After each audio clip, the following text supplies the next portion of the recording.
Hello, hello! I am Ben Pick, and thank you for joining me in Running to Write, where I give questionable writing advice through writing metaphors. I don't like stories where characters act against their established motivations. That makes them feel like pieces on a board moving the plot forward, rather than dynamic, realistic people.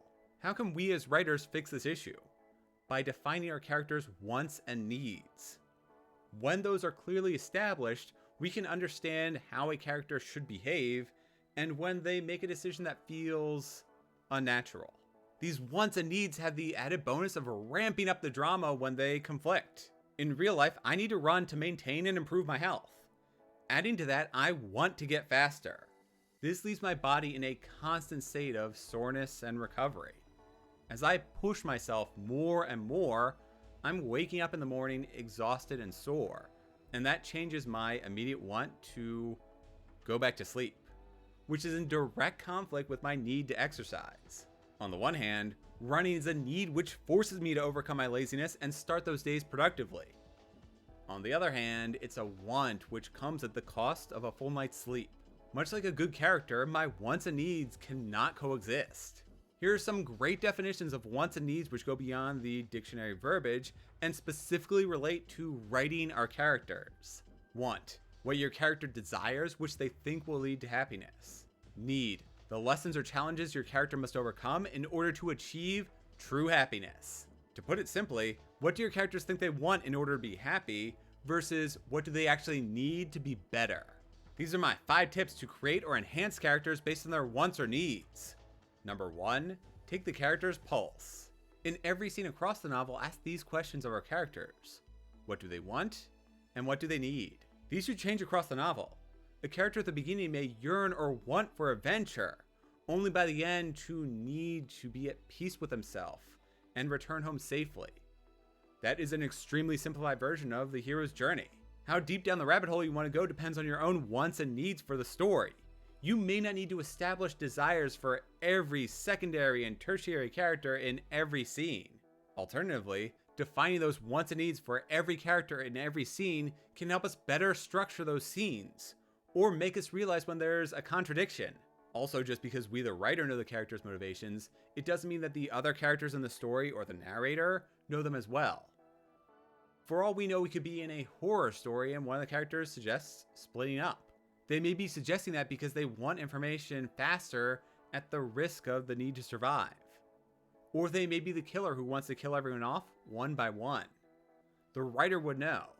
Readers or the other characters may not. While the characters should have clear-cut goals, there are incredibly selfish people both in real life and in stories. Writing those moments where characters act on their own interests and become the traitor could make sense.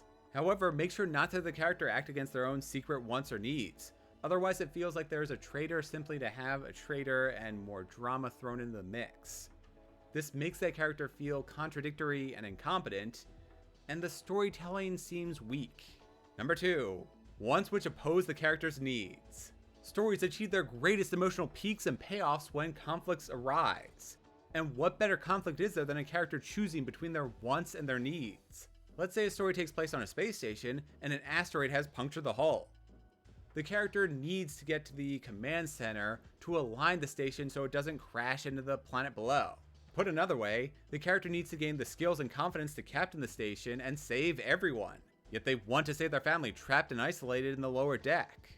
With the commanding officers depressurized and hurled into space, the character's biometrics are the one thing which can fulfill the opposing want and need. This drastically increases the drama and shows who the character is by what actions they choose to take, and in what order.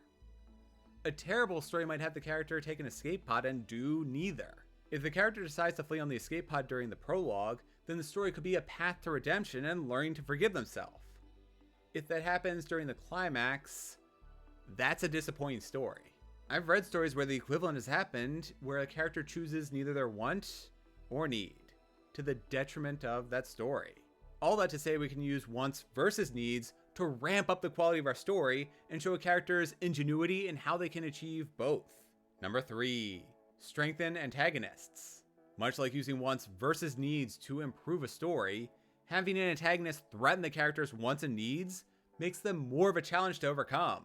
Alternatively, if the antagonist doesn't impact the hero's wants or needs, well, it might indicate the antagonist, their motives, or their actions are weak and unnecessary to the story being told. Going back to the space station example, if the antagonist attacks the station but didn't cause that initial asteroid impact, that might be an indication of a cluttered story. Or it could be that the antagonist is acting on their own desires and is taking advantage of a chaotic situation. It depends. If instead the antagonist arrives, threatens the station, and then fires on it, which causes that hull breach and depressurization, that puts them in opposition to the character's need to become a leader and their want to save their family. Even better would be if the antagonist boards the station to kidnap the character's family because they have vital information. This puts express time limits on the character's wants and needs through the actions of the antagonist. If the character doesn't save their family in time, they'll be kidnapped and tortured.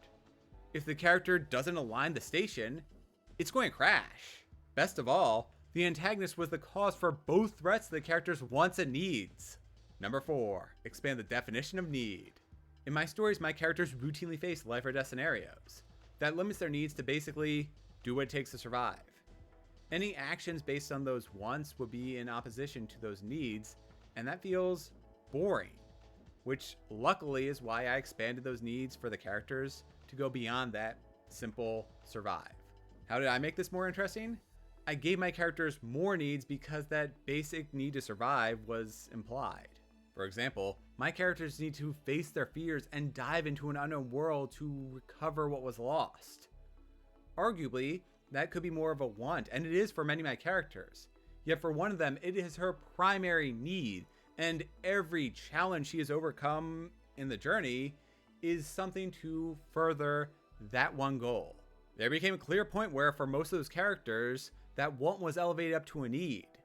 By changing my mentality and the character's motivations, it made that goal more essential, and the story was improved by it. This changed the story in a way which made it easier to write. Rather than creating the wrong obstacles for the characters to face and overcome, I created better challenges to align with their new motivations and goals. And lastly, number 5, concentric circles. It isn't enough to have one want or need. To make a character fully dynamic, give them multiple end goals. Better yet, have these goals play off each other to add to the conflict and drama. Without going into details or spoilers, the rescue mission goes awry and it becomes a mystery as new questions are uncovered. One of the characters wants to maintain the original goal and focus on the rescue, while another has an additional need where they want to find out how an impossible situation has occurred. Sure, that character wants to succeed in the rescue, yet they also now need to know how and why certain things have happened which defy explanation for seemingly unrelated events. These various circles and layers of wants and needs drive the plot, introduce conflict for the characters, and demonstrate their fortitude by showing us the choices and sacrifices they're willing to make to achieve each.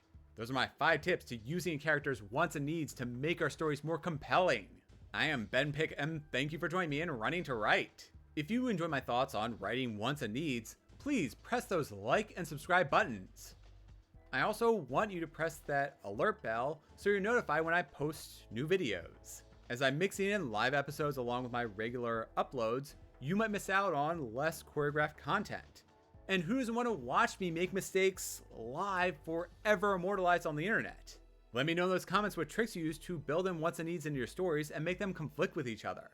Do you agree with my opinions, or is everything I said wrong? I post my running and writing progress on Instagram and Twitter as Running to Write, so be sure to follow me and join in with your own thoughts.